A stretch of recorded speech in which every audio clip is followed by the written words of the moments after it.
Hello for today's video. For today's lunch, as per request na naman ng aking mga kiddos, hot and spicy chicken neck from Chooks to Go. Ito, nabibili po ito sa Chooks to Go. Chooks to Go, bitin naman. Charot. Ayan, aadobohin. Instead na i-fry, ay i-adobo ko siya. Kapag nandito talaga ang aming mga kiddos, ay nawawala ang gulay is life. Unless kami lang dalawang mag-asawa. Super gulay ko is life kaming dalawa. Ayan, pinapakulo ko siya bago pa siya timplahan. Ang kasama niya lang is bombay, ahos, saka konting luya para mawala yung kanyang langsa.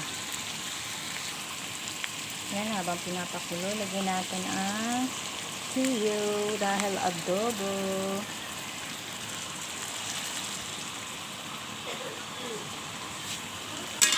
Halo-haluin.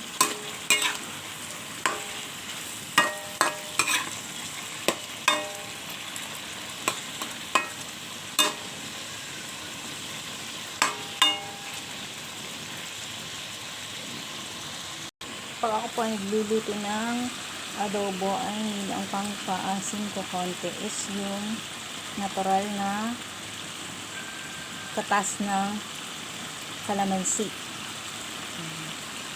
Minsan na po ako gumagamit ng suka kapag nag-aadobo.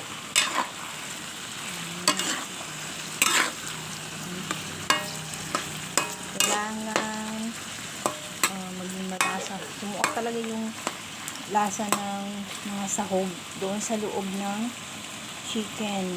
Tsaka mas masarap kapag malambot na malambot siya. Ayan.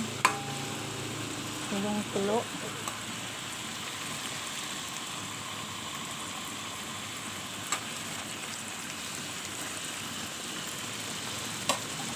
Pag malapit na siyang maluto, ay i-board ang sibuyas, dahon, spring onions.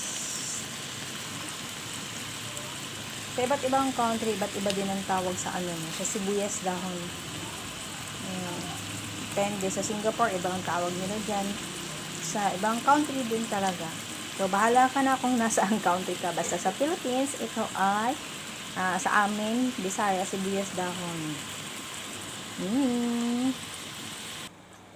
Finished product. Ayan. Hot and spicy adobong chicken neck.